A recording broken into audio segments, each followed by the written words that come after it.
So man na akong gingon sa inyo ha mga idol no. Kaya nga ako sa kuan mga vlog mga idol. Dili ko mapulan og pagsige og inform ani sa inyo ha mga idol sa mo to mga bagong rider no. Kay pareha ani nga nag-comments diri sa YouTube mga idol no katong gi-upload na ko la sa about atong scam.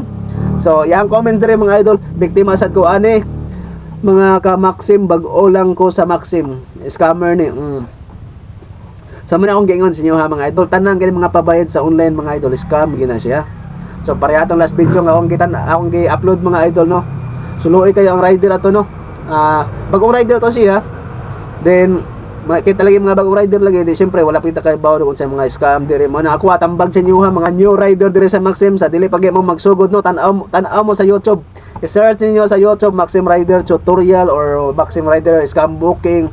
Naidaghan mga video dito mamili lang mo kay diri sa YouTube mga idol daghan na kay mga content creator nga gahimo og video.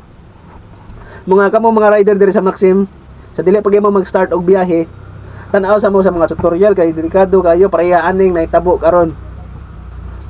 Karon pa siya ni tan-aw diri sa kuang video mga idol nga na-scam na siya. So sayang no 21 copy ni siya mga idol 2000 plus 2196 ata. So ang iyang buhaton man gud ani mga idol kani siya nga scammer is mag-book ni siya bisan asa mga idol bisan asa gini siya nga area mag-book and then ani siya additional nga 200. So bisan pag dili ni siya mag-additional og 200 mga idol basta ang giingon gani nga magpabayad sa online or na sample na siya maghatag na siya og barcode gani sa inyo ha. Pag mga inaana gani maghatag na gani barcode kay pabayaran niyo sa 7-Eleven. So ayaw gina niyo og buhata kay 100% scam gina siya. Gawas lang no kung ang cashier sa 7-Eleven nga kanang karaan na siya sa 7-Eleven nga cashier kana sila nakaibaw na sila sa mga scam nga kuan mga transaksyon. Kaya katong one time nga na ako'y nabantayan nga rider sa padong ko sa padong ko magpa-refill ato sa 7-Eleven tapos na rider dito nga padong na gitunta siya magbayad no. Padong na siya magpa-scan kay bayaran na niya ang kuan katong gibook sa scammer. So ni ana ang cashier sa 7-Eleven na sir scam man ni siya sir. So mo to nakadungog sad ko, mo to gitan-an ako, yang booking is mao ni siya nga booking. Medical cost pa to sa una mga idol. Nya kani karon sa unsa na ya ibutang ani sa note. Dinasa time ani siya mga idol nga magpapalit siya og mga something grocery. And then mo na magpa-appel siya ingon ani magpa-appel siya og pa-scan ani sa barcode. So, muna no, basta nagari yung mga barcode or sa para diha basta magpabayad sa 7-Eleven. Mostly gid kasagaran sa 7-Eleven gid. So, ayaw gina yung i-process mga idol.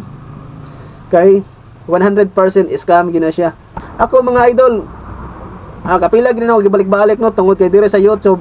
Da ako'y mga 4,000 plus mga subscribers gawa sa itong mga bag-o nga mga rider nga nag-search bitaw sa YouTube. Muna nga ako, dili ko magkuan ni, dili ko mapula og inform dire sa inyo ha sa mo sa mga bagong rider no mga pabayad gani sa online 100% scam gina siya.